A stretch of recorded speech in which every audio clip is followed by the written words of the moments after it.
noches, queridos hermanos y amigos que nos acompañan en el día de hoy. Dios les bendiga. Gracias por estar con nosotros. ¿Cómo están por allá? ¿También? Qué bueno. ¿Y por aquí? ¿Qué les pareció el tema del pastor Cecilio? Dice que estamos en una guerra, en una batalla espiritual. Para los que no me conocen, soy Daniel Primera y es un placer para mí estar con ustedes y estoy contento por venir aquí a Perú. Es mi segunda vez. La primera vez pasé muy rápido, no me detuve porque iba a Bolivia y pasamos por Colombia, Ecuador, Perú y después Bolivia. Y tengo la oportunidad ahora en esta semana de poder compartir con ustedes, conocer nuevos hermanos y estoy contento porque Dios me ha dado ese privilegio de estar aquí con ustedes. Hermanos, ¿saben ustedes que en el mundo del rock, a mí me gustaba el rock en mi adolescencia, y este joven Josué, mire cómo toca el acordeón y el teclado. Yo admiro eso porque a mí me gusta la música. Pero lamentablemente yo le dediqué mucho tiempo, fui a la batería. Y la hermana arrugó la cara, no le gusta la batería. Claro. Y cuando entonces yo le entrego mi vida en serio a Dios, yo dejé la batería. Y yo me arrepiento de haber dedicado mucho tiempo a eso porque lo único que yo pensaba era salir de la universidad para darle al instrumento, para seguir aprendiendo. Entonces, en el mundo del rock hay un cantante que es muy conocido y él canta un rock pesado y él se hace llamar el Anticristo y se llama Marilyn Manson. Marilyn Manson es un nombre combinado de dos personajes muy famosos, Marilyn Monroe y Charles Manson, que es un asesino en serie. Y este personaje, él dice ser el Anticristo. En los conciertos, él escupe la Biblia, maldice a Dios, maldice a Cristo, quema Biblias y la gente se emociona. Y en un disco, el disco se llama Anticristo Superstar, que es superestrella, Anticristo. Y este personaje es un sacerdote, él mismo se declara un sacerdote de Satanás. ¿Ves? Pero déjeme decirle algo. Que el espíritu del Anticristo no es solamente está presente en una persona grotesca como Marilyn Manson. En personas bien vestidas, en personas religiosas, también está presente el espíritu del Anticristo. Por ejemplo, en la Biblia hay una institución o un poder religioso que se le llama la bestia, la ramera, y las personas que están presentes en la cúpula de esta institución, bueno, ellos dicen ser religiosos, hasta dicen ser cristianos, pero ¿cómo señala la Biblia a esa institución? Anticristo. Ahora déjeme decirle que no solamente el espíritu del Anticristo está presente en Marilyn Manson, que dice ser Anticristo, no solamente está presente en esa institución religiosa de la Edad Media, y que actualmente también tiene influencia y poder en el mundo, el espíritu del Anticristo no solamente estaba en el primer siglo, cuando Pablo dice que ya el misterio de iniquidad estaba presente en su tiempo. Déjeme decirle, hermano, algo, porque yo a veces veo y me da la impresión que nosotros como estudiosos de la Biblia nos olvidamos de dónde viene el espíritu del Anticristo. Mire, el espíritu del Anticristo o el Anticristo es tan antiguo como el mismo pecado, porque el pecado se originó en aquel que fue el Anticristo. ¿Ves? ¿Qué significa Anticristo? Mira lo que dice en griego. Mira lo que dice allí. De acuerdo a la concordancia Strong. Anticristo. De anti, ¿qué significa? Opuesto a, en lugar de. Y Christos, que es Cristo. ¿Y saben ustedes qué significa Cristo? Cristo significa el ungido. Lo que en hebreo es Mesías, ungido. Y sigue diciendo, propiamente opuesto a Cristo, es decir, alguien que se pone a sí mismo en el lugar de y en contra de Cristo. Entonces, el Anticristo no es solamente aquel que busca ocupar el lugar de Cristo, como lo hace esa institución religiosa de la iglesia romana, echa a un lado la obra de Cristo y se coloca a ella como salvadora, como intercesora, y coloca a santo, coloca a la Virgen María y coloca a otros seres que no son intercesores para desplazar a Cristo. Pero no solamente eso, sino que está en contra. Le hace la guerra a Cristo. Por eso dice anticristo. Quiere ocupar el lugar de Cristo y también se opone. Por eso dice enemigo. Vea, ahí dice enemigo oponente del Mesías. ¿Cómo se le llama? ¿Cómo se le llama? Anticristo. Hay que preguntarse, ¿en quién se originó el espíritu del anticristo? Muy bien, aquí dicen Lucifer. ¿Qué pasó en el cielo? Y quiero decirles, hermanos, ¿por qué yo traigo este tema? Porque yo creo, para mí, conocer el trasfondo del conflicto cósmico es muy importante para todo ser humano. Porque persona que crea o no crea, tiene un papel importante en ese conflicto. El ser humano juega un papel importante en el conflicto cósmico entre el bien y el mal que se originó en el cielo. Y si nosotros no estamos claros qué fue lo que ocurrió en el cielo y por qué se obstinó ese ángel, que luego se identifica como anticristo, nosotros estaremos entonces desorientados en ese conflicto cósmico. ¿Por qué ese ángel se molestó en el cielo? Porque es interesante, no se le llama antipadre, no se le llama antiespíritu santo, sino anticristo.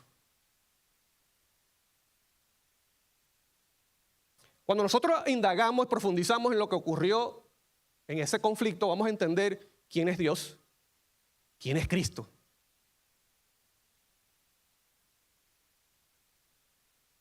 ¿Quién es Lucifer? ¿Y qué plan tiene él en ese conflicto? Y nosotros podemos estar apercibidos para tomar decisiones para la honra del Padre Celestial y para nuestra trascendencia eterna, como es la vida eterna. Para entender esto, tenemos que ir a la eternidad pasada. Pero antes de comenzar, quiero invitarles a que inclinen su rostro para orar. Oremos. Amante y eterno Padre Celestial, muchas gracias te damos, Señor, por la oportunidad que nos da de congregarnos, reunirnos para compartir de tu palabra y también para alabar tu nombre. Síguenos acompañando en estos minutos y te pido, Señor, que tu palabra pueda obrar en nuestros corazones, podamos aprender más de ti a través de Cristo Jesús y podamos entender qué involucra y qué significa el espíritu del anticristo. Muchas gracias por escucharnos. Muchas gracias porque sabemos que vas a responder de acuerdo a tu voluntad. Te lo pedimos y agradecemos en el nombre santo de Cristo Jesús. Amén. Tenemos que ir a la eternidad pasada y ustedes saben, hermanos, que el santuario terrenal es una réplica, una mini maqueta del santuario celestial. Ahora vamos a conocer algunas cosas importantes del santuario terrenal que nos va a llevar a entender una realidad del santuario celestial. ¿Saben ustedes que uno de los muebles que están presentes en el santuario y que tiene una cornisa en forma de corona son los panes de la proposición, el altar del incienso y el arca del pacto? Si yo le pregunto a ustedes qué representa el arca del pacto, ¿qué me dirían? ¿Cómo? No, la ley de Dios está dentro del arca. Bueno, el arca del pacto representa el trono, la presencia de Dios. ¿Estamos claros? ¿Qué representa el altar del incienso? Es la obra intercesora y ese altar del incienso está al frente del arca. Es la obra intercesora de Cristo que presenta su justicia, la cual se coloca en nuestras oraciones para que puedan ser llevadas al Padre Celestial. ¿Qué representan los panes de la proposición? Bueno, dice que es el sustento, el cuidado del Padre Celestial con Israel, que los alimentaba. Pero qué interesante, hermanos queridos, que esa mesa tiene un detalle, y es que tiene dos cornisas en forma de corona. Dos cornisas. Mira lo que dice Éxodo 25, 24, 25. Y la cubrirás de oro puro y le harás una cornisa de oro alrededor. Mira, una cornisa de oro alrededor. Le harás también una mordedura alrededor de un palmo menor de anchura y harás a la moldura una cornisa de oro alrededor. Entonces aquí vemos dos cornisas de oro.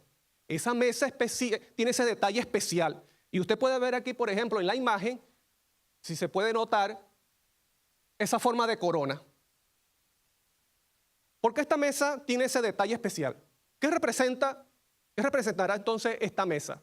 Bueno, esta mesa representa más que el cuidado de Dios con el pueblo de Israel. Porque ¿qué tenía esta mesa encima? ¿Qué tenía? Panes. Y saben ustedes que no solamente tenía panes, sino que también se colocaba vino. ¿A quién representa el pan y el vino? El cuerpo y la sangre de Cristo Jesús. Por lo tanto, esa mesa está relacionada directamente ¿con quién? Con Cristo. Ok, pero interesante que tiene dos cornisas. Bueno, también puede significar la presencia y el trono del Padre Celestial y de Cristo en el lugar santo. ¿Me explico? O también puede representar las dos glorificaciones que el Padre ha hecho de su Hijo, de Cristo Jesús. Vamos a ver lo que dice Juan acerca de lo que dice Cristo Jesús, del pan y del vino. Porque el pan de Dios es aquel que descendió del cielo, da vida al mundo. El que come mi carne y bebe mi sangre, este tiene vida eterna y yo le resucitaré en el día postrero. ¿Quién dijo eso? Cristo Jesús. Por lo tanto, la mesa tiene una relación directa con Cristo. ¿Por qué? Porque Él es el pan y también tiene la sangre que da vida al mundo. ¿Saben ustedes dónde es colocada esa mesa en el santuario? ¿En cuál punto cardinal del santuario estaba colocada la mesa de los panes? ¿Hacia cuál? ¿Hacia el sur? ¿Hacia el norte? ¿Oeste? ¿U oeste? ¿A dónde? Es interesante y pongan atención. Hacia el norte dice Éxodo 26:35, y pondrás la mesa al lado de ¿dónde? Repito, ¿y pondrás la mesa al lado de qué? Eso se lo dijo Jehová a Moisés. ¿Cuál fue la intención, el plan de ese ángel que se reveló, que luego se le llama anticristo? ¿Hacia dónde quería él colocarse? Vamos a ver lo que dice Isaías. Mira lo que dice Isaías 14:13. Tú que decías en tu corazón, subiré al cielo en lo alto junto a las estrellas de Dios, levantaré mi ¿qué cosa? Y trono. ¿Qué significa colocar trono? Tener la autoridad, desplazar, hacerle un golpe de estado al que está allá, porque el que está en el trono está gobernando y tiene autoridad. Por lo tanto, Satanás o Lucifer quería colocar su trono, quería él también gobernar, pero en un lugar especial. Dice allí, en el monte del testimonio me sentaré, a los lados de ¿dónde? ¿Y qué había en el lado del norte en el santuario? ¿El trono de quién? De Cristo. ¿Usted está entendiendo por qué se le dice anticristo entonces? Quería desplazar a Cristo, muy bien. En la Biblia muchas veces se utiliza, por ejemplo, la actitud del rey de Babilonia, que está en Isaías 14. Esto, lo que usted está leyendo aquí, que muchas veces lo tomamos para mostrar a la actitud de Satanás, primeramente es la actitud del rey de Babilonia. Y también se toma Ezequiel 28, porque muestra la actitud del rey de Tiro, también muestra esa actitud de Satanás o de Lucifer que se vio hermoso, ¿verdad? Pero hay una historia en la Biblia que muchas veces no se toma en cuenta y que da detalles de lo que ocurrió en el cielo. Porque nosotros por medio de la Biblia podemos entender qué es lo que ocurrió en el cielo. Esta historia no está cronológicamente, pero sí nos da detalle y podemos comprender algo más de esa rebelión de Lucifer. Yo no sé si ustedes la han leído o se recuerdan. ¿Se recuerdan ustedes de la rebelión de Coré? ¿Se recuerdan? La rebelión de Coré está en Números 16 y Números 17. Exacto. Él invitó a otros más y él se rebeló ¿contra quién? ¿Y quién más? Y Aarón. Qué interesante, hermanos, que la actitud de Coré es el mismo espíritu que mostró Lucifer en el cielo. Por lo tanto, usted lea en su casa con más tiempo lo que ocurrió en esa rebelión y usted va a entender lo que ocurrió en el cielo. ¿Quién era Coré? Bueno, Coré pertenecía a la tribu de Leví. Él como levita también tenía un trabajo, un cargo de servicio. Pon atención, de servicio en el santuario, en el templo. Por lo tanto, un día ya no estaba conforme con su posición de servicio, tal vez de desarmar el santuario, armar, limpiar. Y él quería una posición, un cargo de autoridad como la que tenía Aarón. Así que entonces él utiliza a otros personajes que venían de la descendencia de Rubén, el primogénito, y señalan a Moisés y Aarón y le dicen, bueno, ¿ustedes quiénes son? Nosotros no necesitamos la dirección de ustedes, todos nosotros somos santos. Y usted lo puede leer, vamos a leerlo. En Números 16, 1-3 dice, Coré, hijo de Izar, hijo de Coat, hijo de Levit, y de Atán y Abirán, hijo de Eliab, y On, hijo de Pelet, de los hijos de Rubén, tomaron gente y se juntaron contra ¿quién? ¿Quién dice allí? ¿Cuántos eran ellos? 2. ¿Con quién tenía el problema Coré? ¿Contra quiénes? Moisés y ¿quién más? Y Aarón. Y les dijeron, basta ya de vosotros porque toda la congregación, todos ellos son santos y en medio de ellos está Jehová. ¿Por qué pues os levantáis vosotros sobre la congregación de Jehová? ¿Quiénes son ustedes? ¿Por qué tiene que dirigirnos?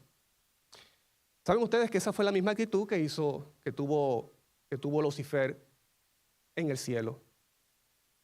Si la actitud de Coré representa la actitud de Lucifer, les pregunto a ustedes, hermanos, ¿quién representa a Moisés y Aarón?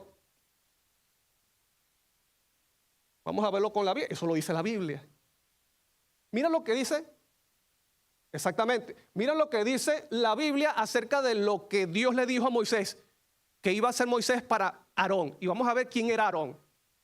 Dice allí, en Éxodo 4:16 dice, Jehová diciéndole a Moisés, porque Moisés, Dios le dijo, mira, anda al pueblo de Israel allá en Egipto y lo saca y le hablas a Faraón. Y él dijo, no, Señor, mira, yo soy corto de palabras, yo tengo problemas para hablar. Y entonces Dios le dice, no te preocupes, yo te voy a poner a Aarón para que él hable por ti. Tú dile las palabras y él hablará por ti. Y dice, y él hablará por ti al pueblo.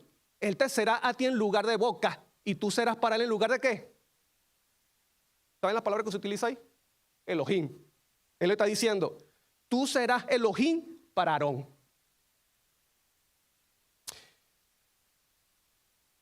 En Juan 12:49 dice, porque yo no he hablado por mi propia cuenta, aquí está hablando Cristo Jesús, y dice, el Padre que me envió, él me dio mandamiento de lo que he de decir y de lo que he de hablar. Y saben ustedes que en Éxodo 7:1 vuelve Jehová a hablarle a Moisés y dice, mira, tú le dirás las palabras a Aarón y Aarón será profeta por ti.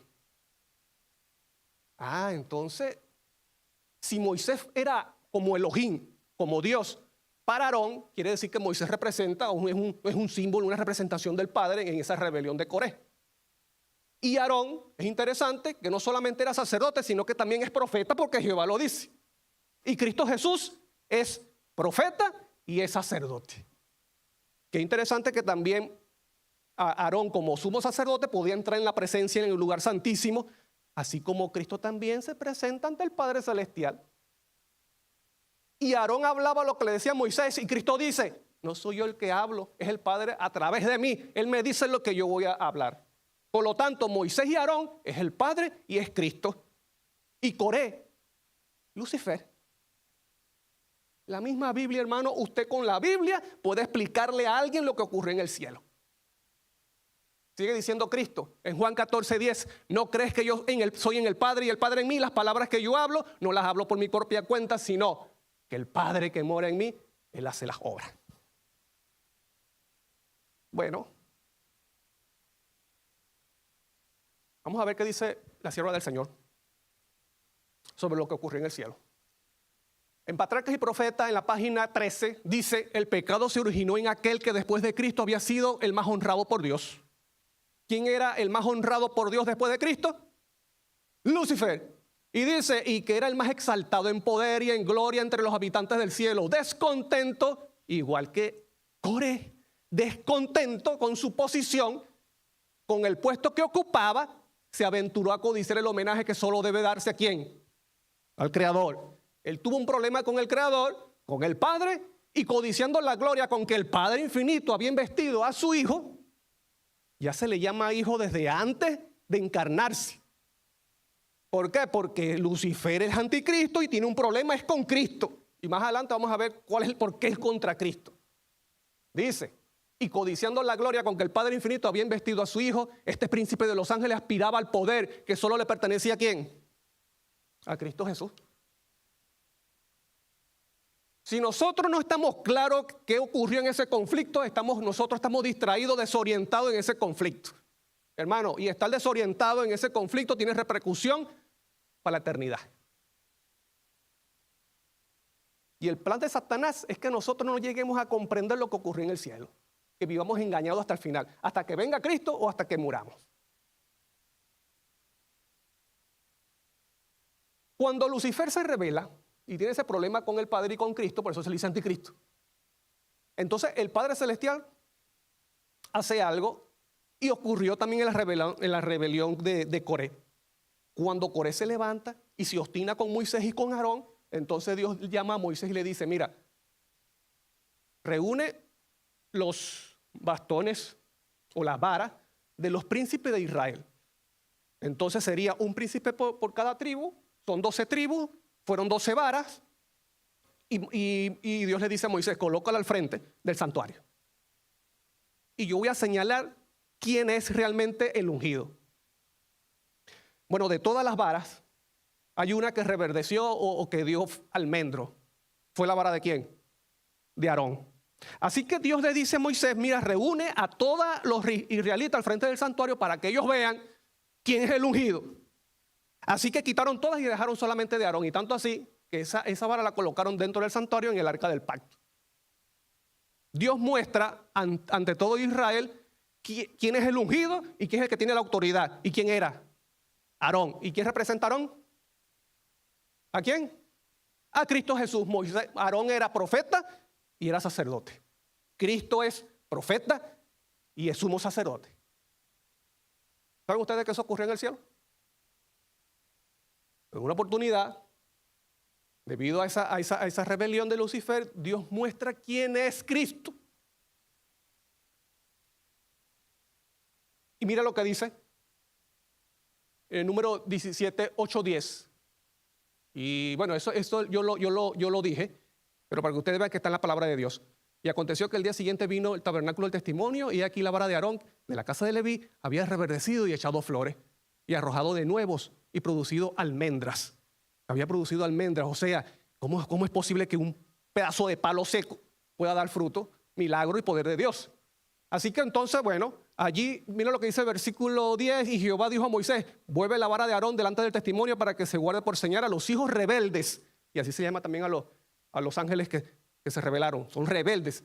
Y hará cesar sus quejas delante de mí para que no mueran. Miren esto, en Juan 17, 24, de acuerdo a la traducción del lenguaje actual, es la versión, dice, Cristo dice, Padre, los seguidores que tengo, me lo diste tú, y quiero que estén donde yo voy a estar, para que vean todo el poder que me has dado. Ese poder lo recibió Cristo ¿desde cuándo? ¿Desde que nació o está hablando desde antes de encarnarse? Está hablando antes de encarnarse porque dice, pues tú me has amado desde antes que existiera el mundo. Cristo le está diciendo, Señor, tú me diste un poder y yo quiero que los discípulos y estos mis hijos puedan ver ese poder que tú me has dado. Y está hablando es de la posición y el poder y la unción que tenía Cristo desde antes de encarnarse. Por eso, mira lo que dice, por ejemplo, lo que en otras versiones dice la gloria que me diste. ¿Qué significa? Dice en la concordancia Strong, doxa, de donde viene doxología, ¿no? Dice gloria, claridad, majestad. ¿Qué más dice? Opinión, una buena opinión. Así como el Padre Celestial muestra quién era el ungido y una buena opinión de Aarón, el Padre Celestial también reúne a todos los seres celestiales y le da una buena opinión acerca de Cristo. ¿Quién es Cristo? Y dice una buena opinión y honor. Miren, en Hebreos 1, 5, 6. Porque a los cuales de los ángeles dijo Dios jamás, mi hijo eres tú, yo te he engendrado hoy y otra vez yo seré el Padre y él será a mí hijo. Versículo 6. Y otra vez. Ocurrió en el cielo. En una oportunidad ocurrió en el cielo. Lo que va a decir, dice, cuando introduce el primogénito en el mundo, dice, adórenle todos los ángeles de Dios. Quiere decir que eso también lo hizo ¿dónde? En el cielo, porque dice, y otra vez, cuando introduce a su primogénito en el mundo, él dice, adórenlo todos los ángeles de Dios. Eso lo hizo el Padre Celestial en el cielo con Cristo Jesús. Dio una buena opinión. Él mostró quién es Cristo. Mira lo que dice la sierva del Señor. En Patriarca y Profeta, en la página 14 dice: el Rey del universo convocó a las huestes celestiales a comparecer ante él, a fin de que a su presencia él pudiese manifestar cuál era el verdadero lugar que ocupaba su hijo. No dice el verdadero lugar que ocupaba su colega, su compañero, sino su hijo. Y manifestar cuál era la relación que él tenía para con todos los seres creados. El Hijo de Dios compartió el trono del Padre y la gloria de ser eterno que existía por sí mismo cubrió a ambos. Ahí no está hablando, hermanos, de un ser tercero. Ahí está hablando, se está refiriendo al Padre Celestial. La gloria del Padre los cubrió. Y dice: alrededor del trono se congregaron los santos ángeles, una vasta e innumerable muchedumbre, millones de millones, y los ángeles más elevados como ministros y súbditos se regocijaron en la luz que de la presencia de ¿quién? De la deidad caía sobre ellos. Ante los habitantes del cielo reunidos, el rey declaró que ninguno excepto Cristo, el Hijo unigénito de Dios, podía penetrar en la plenitud de sus designios, y que a éste le estaba encomendada la ejecución de los grandes propósitos de su voluntad. Solamente hay uno que está designado por Dios para cumplir los propósitos de su voluntad, para declarar cuáles son los designios de Dios. Solamente hay uno que tiene esa unción, ese cargo, esa responsabilidad en el universo. ¿Y quién es? Cristo, su Hijo.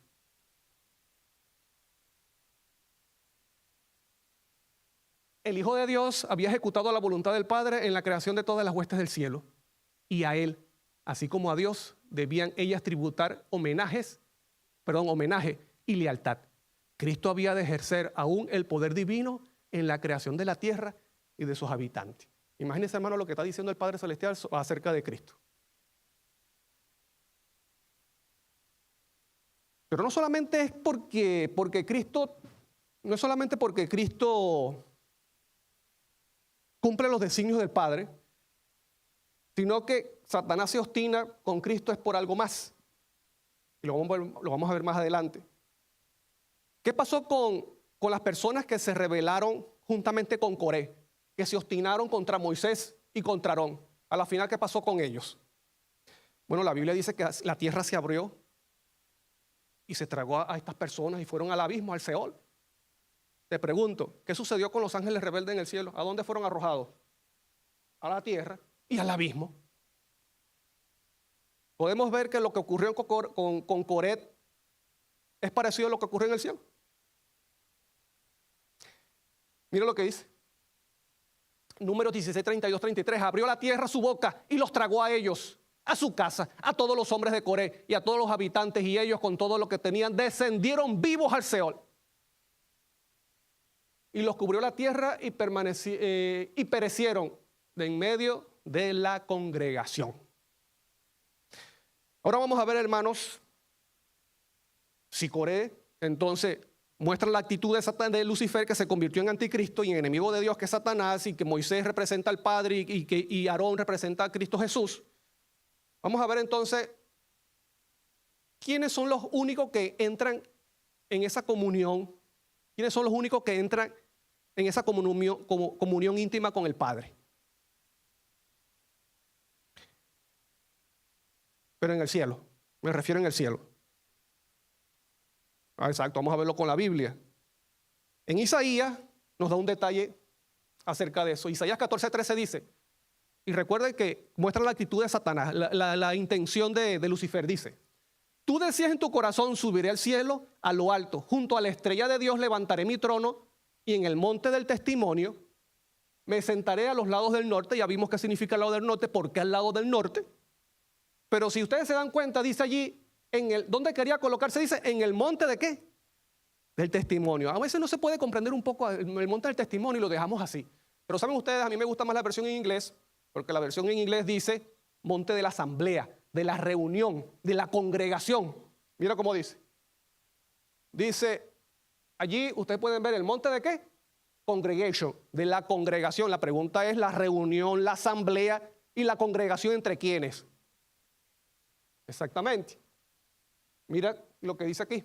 Apocalipsis 5:13 dice, y a todo lo creado que está en el cielo, sobre la tierra y debajo de la tierra y en el mar y todas las cosas que en ellos hay, oí decir, al que está sentado en el trono, no dice a los que están sentados en el trono, dice al que está sentado en el trono. ¿Y quién es ese?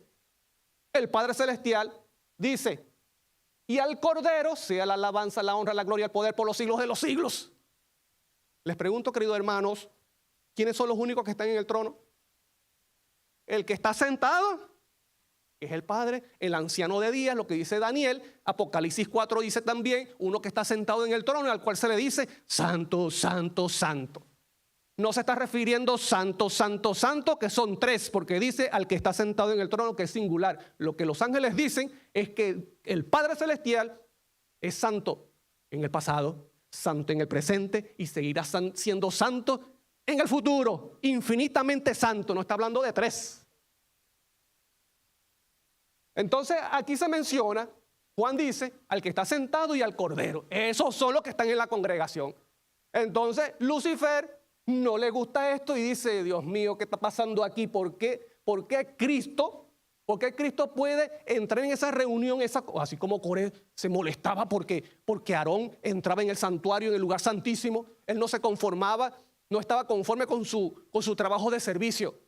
Así estaba también Lucifer. No estaba conforme con ese cargo de ángel cubridor. Él quería más, colocar su trono y desplazar a Cristo Jesús. Pero Cristo Jesús tiene algo. No es solamente porque está en el trono. ¿Quién es Cristo? Exactamente. ¿Quién es Cristo? Que Satanás o Lucifer se obstinó con Cristo y por eso se le dice anticristo. No antipadre ni antiespíritu santo, anticristo. Porque el conflicto es contra Cristo y Cristo tiene algo y es alguien por la cual Lucifer se molestó y estuvo inconforme. Cristo, el Verbo, el unigénito de Dios, era uno solo con el Padre eterno. Y cuando se le dice el unigénito de Dios, está hablando en la eternidad pasada, no cuando se encarnó. Dice, uno solo en naturaleza, en carácter y en propósitos. Era el único ser que podía penetrar en todos los designios y fines de Dios. ¿Era quién? No, ahí dice, el único. Les pregunto, hermano, esa declaración hay que hacerle una exégesis profunda, aplicarle un método científico para entender que Cristo es el único. Cuando dice único, ¿qué significa eso? Si, por ejemplo, el dueño de este recinto dice, mira, Daniel Primera es el único que puede pararse aquí. Usted va a decir, no, es que eso significa que también otro más, o es el único. ¿Único qué significa? No hay otro, es el único. Lo está diciendo, él era el único que podía penetrar en todos los... No hay otro más, hermano, que conozca los designios de Dios. No hay otro, solamente el Padre y Cristo Jesús. ¿Por qué Cristo solamente es el que puede entrar y conocer en los designios del Padre Celestial? Exactamente, porque es hijo literal de Dios. El unigénito, como dice la hermana, el unigénito hijo de Dios. Y está hablando, la Biblia te lo dice literalmente. No es hijo como un símbolo metafóricamente. No, hermanos, lo que está diciendo es que, como me dijo un hermano la otra vez, que Cristo Jesús se le dice hijo, es porque él fue designado para nacer por medio del Espíritu Santo. Y como tenía esa responsabilidad, bueno, se dice que hijo ya, brother. La Biblia te dice que Cristo es hijo desde antes. Y el mismo Antiguo Testamento te muestra quién es Cristo, aún antes de encarnarse. Miren lo que dice. Salmo 2, 11, 12. Serví a Jehová con temor y alegraos con temblor. ¿Honra a quién? Al Hijo. Proverbios 34. ¿Quién subió al cielo y descendió? ¿Quién encerró los vientos en su puño? ¿Quién ató las aguas en un paño? ¿Quién afirmó todos los términos de la tierra? ¿Cuál es su nombre y el nombre de su Hijo, si sabes? ¿Te estás dando cuenta que el Padre tiene un hijo antes de encarnarse Cristo Jesús? Mira lo que dice Daniel 3:25. Esto lo dijo Nabucodonosor cuando vio a estos jóvenes que no se quemaban en el horno de fuego. Dijo, y he aquí yo veo 4 varones sueltos que se pasean en medio del fuego sin sufrir ningún daño, y el aspecto del cuarto es semejante ¿a quién? No, al Hijo de Dios en el original. Al Hijo de Dios. Los dioses. Mira lo que dice también el Nuevo Testamento, Hebreos. En estos postreros días nos ha hablado por medio del Hijo, a quien constituyó heredero de todo y por quien asimismo hizo el universo, el cual siendo el resplandor de su gloria, la imagen misma de su sustancia, en que sustenta todas las cosas con la palabra de su poder. La imagen misma de su sustancia. No hay otro en la Biblia que participe y que sea la misma imagen de sustancia del Padre Celestial. No hay otro, es solamente Cristo. Hebreos 1, 5, 6, porque al cual de los ángeles dijo Dios jamás, mi hijo eres tú.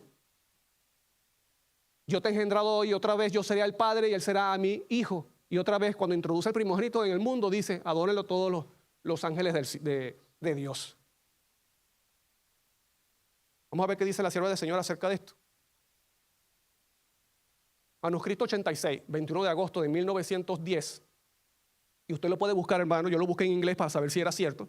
Y así mismo parece, pero en inglés. Dice, pero sabemos que Cristo fue el único hijo engendrado de Dios. Hermano querido, dice, Cristo fue el único hijo engendrado por Dios. Y te está hablando no en el momento de la encarnación en María, está hablando de la rebelión de Lucifer. Y dice, y Lucifer, ese ángel glorioso, se levantó en una guerra por ese asunto. ¿Por qué se le dice anticristo a Lucifer? Porque Cristo es hijo del Padre. Y él se obstina de que Cristo tenga esas prerrogativas, tenga esos privilegios como hijo del Padre. Por eso se le dice anticristo. No es solamente porque Cristo tenía poder, como dicen algunos. No es porque Cristo es hijo, es porque Cristo es hijo. Y dice, por eso que se levantaron en guerra por ese asunto, por el asunto, hasta que tuvo que ser arrojado a la tierra. Otra cita, en Cada Día con Dios, 126, esa matutina usted la puede buscar fácilmente. Dice, el hecho de que los ángeles caídos querían ocultar era que Cristo es el unigénito hijo de Dios. ¿Qué querían ocultar Satanás y los demás ángeles caídos? ¿Que Cristo es quién? El unigénito hijo de Dios, y por eso llegaron a la conclusión de que no tenían que consultar a Jesús. Yo no quiero saber nada de Jesús o de Cristo. Un ángel comenzó el conflicto y lo fomentó hasta que hubo rebelión entre los ángeles. En la corte celestiales. Ahora, hermano, usted está comprendiendo entonces el trasfondo del conflicto cósmico. El trasfondo del conflicto cósmico es si yo reconozco que Cristo es el Hijo de Dios. Porque Satanás tiene un plan y lamentablemente está teniendo éxito dentro del pueblo de Dios. Y es negar y ocultar ese hecho, esa realidad y esa verdad acerca de Cristo, que es el Hijo del Padre Celestial. Cuando usted ve en la Biblia que se dice Dios, está hablando es el Padre. Yo les pregunto, cuando la Biblia dice que Cristo es el Hijo de Dios y ese Dios es supuestamente triuno, entonces quiere decir que Cristo tiene 3 padres. Entonces, si Cristo forma parte de esa Trinidad o de ese Dios trino, entonces Él es Padre de sí mismo también. Cuando la Biblia te habla de Dios, es el Padre. Cristo dijo, mira, que te conozcan a ti el único Dios, no es el único Dios verdadero. Y Pablo dijo también, mira, hay muchos dioses en el mundo, pero para nosotros, para el pueblo de Dios, solamente hay un Dios, que es el Padre, y un Señor, que es Jesucristo. Y Cristo en Apocalipsis, ya estando glorificado, Él dice acerca del Padre Celestial, mira, Él promete a la iglesia de Filadelfia, le haré una columna en el templo de mi Dios. Escribiré sobre él el nombre de mi Dios y el nombre de la ciudad de mi Dios. ¿A qué Dios está haciendo referencia? Al Padre, porque el Padre es el Dios y Cristo, Hijo de Dios. Entonces aquí dicen algo interesante, es que cuando dice unigénito es que ha sido engendrado. Ahora, ¿eso le quita divinidad a Cristo? No, porque Cristo participando de la misma naturaleza del Padre, es tan divino como el Padre Celestial. Y en otro tema que vamos a ver el viernes, Dios mediante, vamos a ver entonces qué hizo Cristo Jesús con esa rebelión y con ese conflicto que originó Lucifer, el cual se convirtió luego en anticristo. En primera de Juan 2, 22, 23 dice: ¿quién es mentiroso? Sino el que niega que Jesús es el Cristo, el ungido del Padre. Este es el anticristo, el que niega al Padre y al Hijo. ¿Quién es el anticristo? ¿El que niega a quién? Al Padre y al Hijo. Todo aquel que niega al Hijo tampoco tiene al Padre. Y saben ustedes, hermanos, que esa misma actitud y ese espíritu es el que tiene Babilonia. Babilonia niega que Cristo es el Hijo de Dios. Y por lo tanto, si Cristo no es el Hijo de Dios, por lo tanto el Padre no es Padre. Son solamente roles y son solamente títulos. ¿Y quién es el único que participa de la misma sustancia y naturaleza del Padre? Bueno, es Cristo Jesús. Por eso que Cristo Jesús se le llama en la Biblia Micael. ¿Qué significa Micael? ¿Quién como Dios? Les pregunto, ¿quién es el único que es como Dios, que es el Padre? Solamente Cristo, no hay nadie más. Por eso que a Cristo se le llama Micael. ¿Quién como Dios? Es el único que participa de la misma sustancia, en la misma naturaleza del Padre. ¿Por qué? Porque ha sido engendrado del Padre Celestial. Y Satanás oculta, y ese es el espíritu del anticristo, quiere ocultar esa realidad y esa verdad acerca de Cristo como Hijo de Dios. Hay algo interesante, hermano, hay algo interesante acerca de Cristo para terminar. En Juan dice, dicho por el mismo Cristo Jesús: si el Hijo no lo libertare, no seréis realmente libres. El único que nos puede libertar, hermano querido, el único que nos puede libertar del problema de pecado que nosotros tenemos, en el cual los fariseos participaban y no querían y crucificaron hasta el final a Cristo Jesús, solamente es el Hijo de Dios. El Hijo de Dios, que es Cristo, tiene el poder, hermano, para vencer en ti y quebrantar cualquier tipo de pecado. Yo vi el testimonio de un hombre venezolano. Él fue abusado en su niñez. Una persona como que lo cuidaba, abusó de él, pero él por temor dice que no le dijo nada a sus padres. Y desde los 5 años siendo abusado hasta los 12. Y pueden imaginar, hermano, la vida de este niño. Tanto así que, bueno, lamentablemente se convirtió en homosexual y le atraían a los hombres. Pero resumiendo la historia, un día conoce del Evangelio, lo invitan a escuchar y él por primera vez entonces comienza a orar y tiene una lucha interna. ¿Saben? Cuando Cristo comienza a actuar en la vida de las personas. Lamentablemente él no podía vencer eso. Y pasaban los días y seguía acostándose con hombres. Y él cuenta allí, y disculpen si puede crearle alguna reacción, pero él cuenta en su testimonio, dice: me acosté con más de 600 hombres. Usted puede entender el problema, bueno, el trastorno que puede tener esta persona, el vicio que tiene, que es débil ante sus pasiones, que yo acostarse con esa cantidad de hombres. Y aún él conociendo y leyendo la Biblia, dice, él no podía vencer y lloraba internamente y decía: Señor, ¿por qué si la Biblia dice que tú tienes poder, por qué no ocurre en mí? Y él se esforzaba y se esforzaba. Y resumiendo la historia, hasta que un día oró y le dijo: mira, yo no me voy a preocupar ya no me voy a esforzar si dejo esto. Voy a enfocarme en amar a Cristo por medio de la Biblia, conocerlo a Él. Hermano, ese mismo día, ese hombre fue transformado.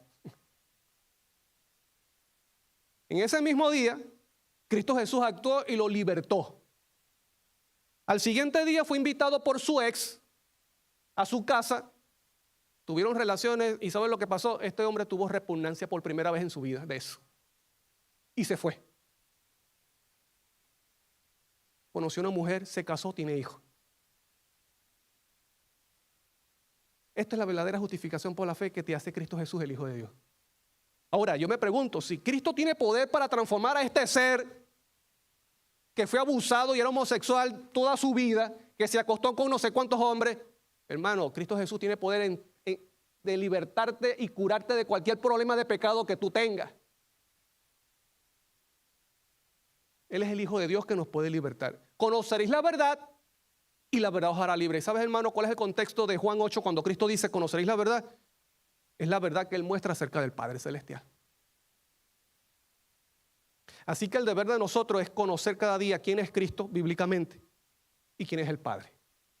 Cuando nosotros indagamos y tratamos de conocer quién es Cristo y quién es el Padre, el ser humano comienza a salir de la ignorancia en que ha caído por los engaños de Satanás y comienza a ser libertado del pecado. Comienza a tener una nueva vida, comienza a tener un nuevo corazón. Y eso solamente lo hace Cristo Jesús y se lo dijo a Nicodemo. Brother, tienes que nacer de nuevo. Y la única forma, Cristo se lo explicó a Nicodemo, la única forma es contempla quién está en la cruz. Así como Moisés levantó la serpiente en el desierto, y esa serpiente en el desierto de bronce que levantó Moisés representa a Cristo. Y el que está crucificado no es un colega del Padre, ni es un compañero, es el Hijo de Dios. Y cuando el mundo comienza a comprender eso, y las personas, será transformada su vida. Te pregunto,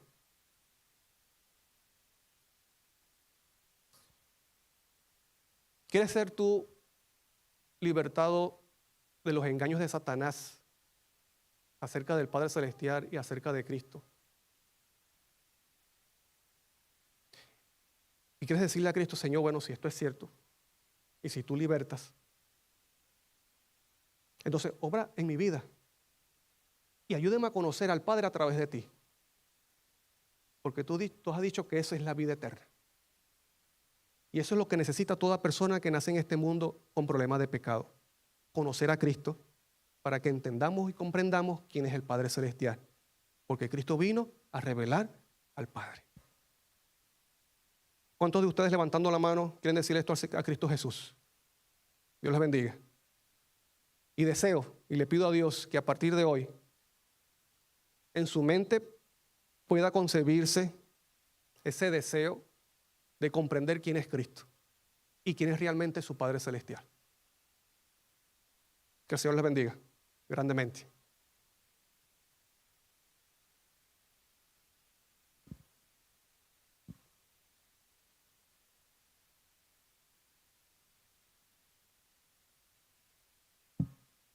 Muy bien, hermanos, después de escuchar este maravilloso tema.